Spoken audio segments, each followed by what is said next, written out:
শুভ আর মমিতার গল্পটা শুরু হয়েছিল এক অদ্ভুত মুহূর্তে। শহরের ব্যস্ততার মাঝেও গঙ্গার ধারে একটা শান্ত কোণা ছিল। সেখানে বিকেলবেলা গিয়ে বসতে ভালোবাসত শুভ। বই পড়া আর নদীর দিকে তাকিয়ে থাকা তার প্রিয় কাজ ছিল। একদিন বিকেলে যখন আকাশে রং ছড়িয়ে পড়েছিল, তখন হঠাৎই শুভর বইয়ের উপর একটা ছোট কাগজ উড়ে এসে পড়ল। কৌতূহলী হয়ে সে কাগজটা খুলে দেখল। আপনি কি জানেন, গুদুলির আলো নদীর জলে পড়লে কিছু গল্প জন্ম দেয়? শুভ অবাক হয়ে চারপাশে তাকালো। একটু দূরে একটা মেয়েকে দেখতে পেল, হালকা নীল শাড়ি পরা, চোখে খেলা করছে একরাশ কৌতূহল। শুভ হাসল, মেয়েটিকে তাকিয়ে হেসে বলল, এই নদীর ধারে গল্প খুঁজতে আসেন? সেই মেয়েটি ছিল মমিতা। আলাপ থেকে ভালোবাসা। সেই দিনের পর শুভ আর মমিতার দেখা প্রায় রোজই হতে লাগলো।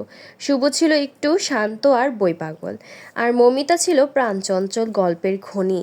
তারা একসঙ্গে নদীর ধারে বসে গল্প করত, চুপচাপ সূর্যাস্ত দেখত আর স্বপ্নের কথা বলতো। শুভ যখন কাজের ব্যস্ততায় ডুবে থাকতো, মমিতা তখন ছোট্ট চিরকুট লিখে রেখে যেত।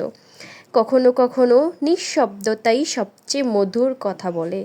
ধীরে ধীরে তাদের বন্ধুত্ব গভীর ভালোবাসায় পরিণত হলো। শুভর সব কঠিনতা সহজ করে দিত মৌমিতার হাসি, আর মৌমিতার সব আবেগ সামলাতো শুভর শান্ত মন। ভালোবাসার পরীক্ষা, কিন্তু সব প্রেমেই একটা পরীক্ষা আসে। শুভর হঠাৎই শহর ছাড়তে হলো চাকরির জন্য।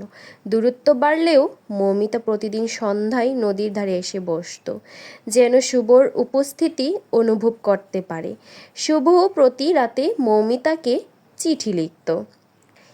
একদিন শুভ লিখেছিল, এই নদীর ধারে ফিরে আসবো তোমার কাছে, যত দূরেই যাই, কারণ ভালোবাসা কখনো হারায় না, ফিরে আসে। 6 মাস পর এক সন্ধ্যায় মৌমিতা নদীর ধারে বসেছিল। বাতাসে শীতলতা আর নদীর কলকল শব্দ। হঠাৎই পরিচিত এক কণ্ঠস্বর, আমি কথা রেখেছি মৌমিতা, আমি কথা রেখেছি। মৌমিতা ঘুরে দেখল, শুভ দাঁড়িয়ে আছে, চোখে ভালোবাসার ঝিলিক। সেই নদীর তীরে সূর্যাস্তের আলোয় শুভ আর মৌমিতা তাদের ভালোবাসাকে প্রতিশ্রুতি বাঁধনে বাঁধল। নদী যেমন বহমান, তাদের ভালোবাসাও ছিল চিরন্তন। তাদের সুখের সংসার শুরু হলো। তাদের সংসার জুড়ে এলো সুন্দর ফুটফুটে একটি মেয়ে। হঠাৎ একদিন তারা বেড়াতে বেরোলো। কে জানে সেই কালো অধ্যায় চলে আসবে শুভর জীবনে। মৌমিতা কার অ্যাক্সিডেন্টে মারা যায়। শুভ এবং শুভর মেয়েকে নিয়ে সারা জীবন কেটে দিল এইভাবে একটি ভালোবাসা পূর্ণতা পেয়ে গেল।